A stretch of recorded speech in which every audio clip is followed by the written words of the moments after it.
Video کو like کر کے آگے شیئر ضرور کر دینا۔ بس جب بھی آئے اس کی ناک چڑی رہے، اس کا منہ اترا رہے، منہ ٹیڑھا رہے، اینٹ کا جواب پتھر سے، محبت کا جواب بھی پتھر سے، پھول کے بدلے کانٹے۔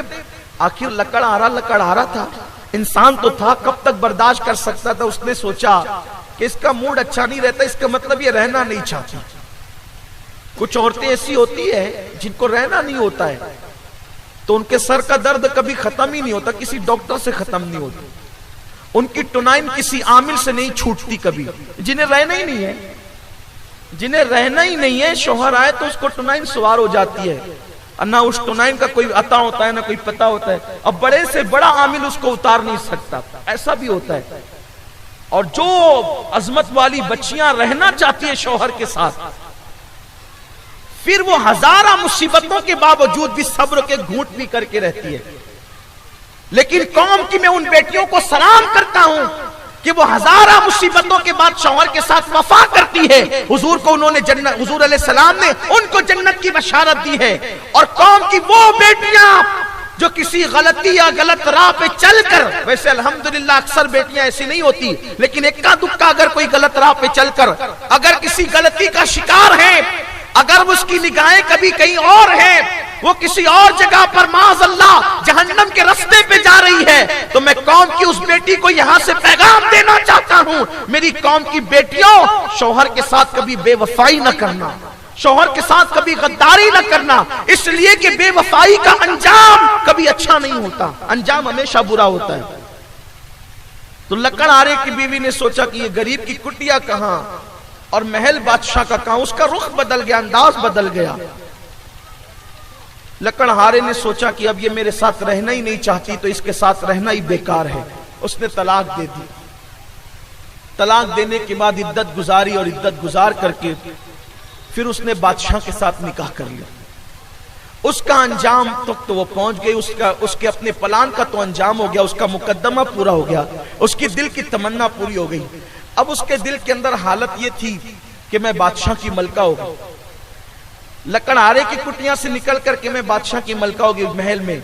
جیسے شادی کی پہلی رات آئی اور بادشاہ اس کے قریب آنا چاہتا تھا تو بادشاہ بہرا ہو گیا، گونگا ہو گیا، اندھا ہو گیا، چلنے اٹھنے بیٹھنے کے قابل نہ رہا۔ وہی کیفیت اس عورت کی بھی ہو گئی، وہ اندھی ہو گئی، گونگی ہو گئی، بہری ہو گئی، مکی ہو گئی، بولنے کے قابل نہ رہی، کھڑی اور بیٹھنے کے قابل نہ رہی۔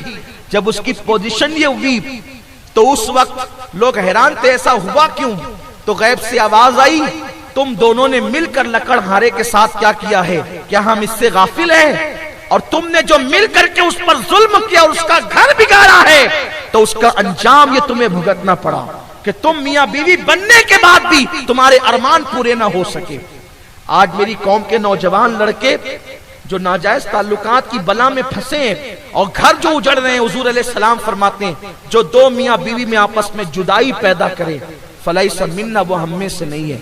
اور تیسری بات اور آخری بات، حالانکہ بہت اس میں اور احادیث بھی ہیں، اگر کل آپ کی دلچسپی شامل رہی تو انشاءاللہ چونکہ آج تمہید میں وقت چلا گیا تو کل کا بھی پروگرام ہے، کل انشاءاللہ میں وہ اس عنوان کو آگے بڑھاؤں گا اور اس کی دوسری قسط آپ کو کل سننے کو ملے گی، وہ ہم میں سے نہیں، عنوان ہے وہ ہم میں سے نہیں، اور اس کو سن لیں، آپ کے بہت کام آنے والی چیز ہے۔ تو تیسری چیز وہ ہم میں سے نہیں، حضور فرماتے ہیں جو بدشگونی کو قبول کرے، اچھا شگون نہ لے، بدشگونی کو جو قبول کرے وہ ہم میں سے نہیں۔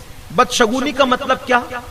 ہم کسی کام سے جا رہے ہوتے ہیں، بلی نے رستہ کاٹ دیا تو ہم سوچتے ہیں کہ اب اپنا کام نہیں ہوگا، حضور فرماتے ہیں وہ ہم میں سے نہیں ہے، یہ تہمات پرستی ہے۔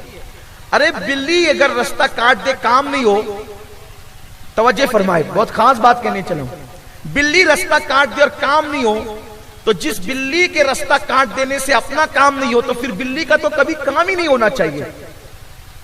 بلی کا تو کبھی بھئی وہ چاہتی ہے مجھے دودھ مل جائے، اس کو دودھ نہیں ملنا چاہیے، مجھے چھچڑے مل جائے، اس کو چھچڑا نہیں ملنا چاہیے۔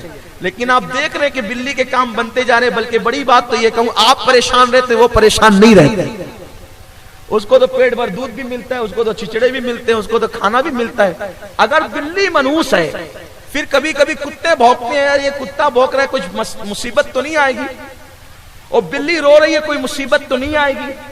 بدشگونی کبھی قبول نہ کرے۔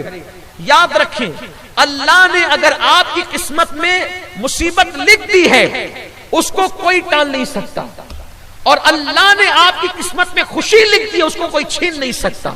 تقدیر کا لکھا کبھی ٹل نہیں سکتا۔ اللہ پر یقین مضبوط کرو، اگر مصیبت ہے وہ آ کر رہے گی، اور اگر خوشیاں ہیں وہ آ کر رہے گی، اگر عزت ہے وہ آ کر رہے گی، اگر وہ ذلت ہے وہ آ کر رہے گی۔